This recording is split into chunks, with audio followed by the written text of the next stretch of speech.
Ukraine is actively destroying Russia's oil infrastructure, preventing Vladimir Putin from making money from oil. On the night of March 29, Ukrainian defense forces once again, for about the fourth time, launched a major attack on the Leningrad region of the Russian Federation.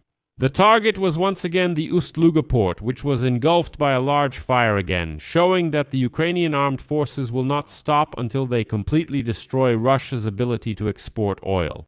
And it's hard not to note here that Ukrainian forces have intensified their attacks on Russia's energy infrastructure, precisely at a time when Moscow is benefiting from higher oil prices and a partial easing of sanctions from the United States. The US, as they say, that's what Ukrainian sanctions are like.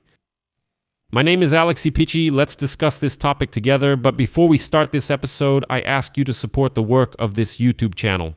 If you consider the information on this channel important and necessary, you can support this channel financially through donations, subscriptions, or sponsorship on YouTube. How to do this? All the links and details are in the description of this video. I will be grateful for any support you can give. And don't forget to subscribe to my Telegram channel, Peachy News. The link is also in the description of this video. So, as a result of another Ukrainian drone attack on the night of March 29, there was once again damage at the Baltic port of Ust-Luga in the Leningrad region of the Russian Federation.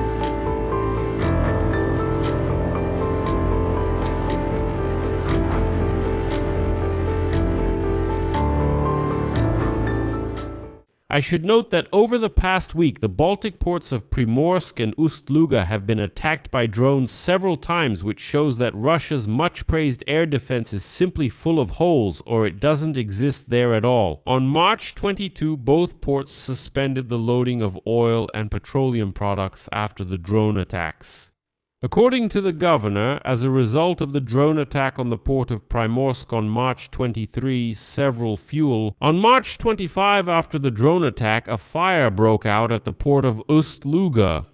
As a result of the attack, Novatek suspended the processing of stable gas condensate and the export of naphtha from its complex in Ust-Luga. Reuters sources also reported that as a result of the UAV strike, a rail unloading rack for oil products from tank cars and the Ust-Luga oil terminal were damaged at the terminal in Ust-Luga. Fuel volumes.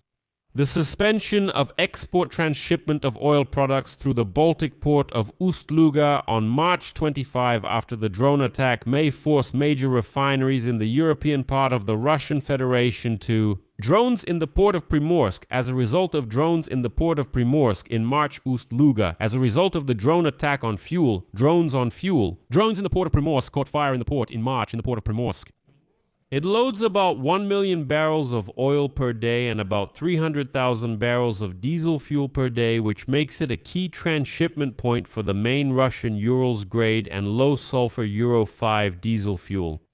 Ust-Luga ships about 700,000 barrels of oil per day, as well as naphtha, fuel oil, and vacuum gas oil, and now such attacks are more important than ever. Since the war in the Middle East and the sharp rise in oil prices are bringing unexpected profits to the Kremlin, Kyiv has doubled its efforts to curb Russian exports of oil and petroleum products. Ukrainian military claim that this month they have carried out at least 10 major attacks on Russian energy infrastructure, some of which were deep inside Russia. The Kremlin insists that the scale of the attacks is supposedly insignificant, but for some reason Russia is not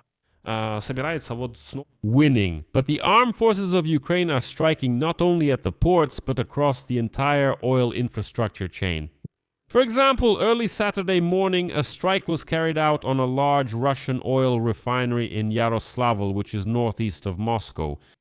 The military stated that the refinery was hit directly, after which a fire broke out. And of course, the main star of this week was the Russian oil export terminal in Ust-Luga on the coast of the Baltic Sea. So, according to the Security Service of Ukraine, early Friday morning, long-range drones damaged the oil loading platforms and the tank farm with oil and petroleum products. After that, Ukrainian drones keep hitting the port with additional attacks. Geolocated video showed a large fire in the port, and the Russian Ministry of Emergency Situations warned residents of the nearby city of St. Petersburg about air pollution after the strikes.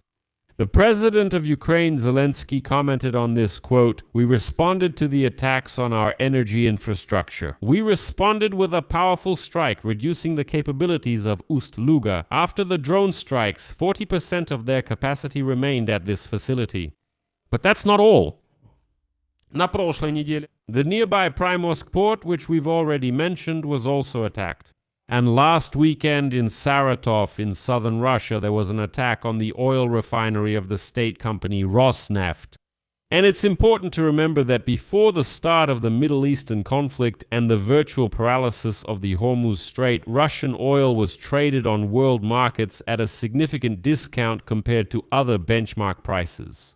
But now Russian oil is being sold at a higher price. Russia has also benefited from the easing of some US sanctions. Let me remind you, in an attempt to calm the oil markets, the US Department of the Treasury suspended sanctions in early March on Russian oil that was already at sea.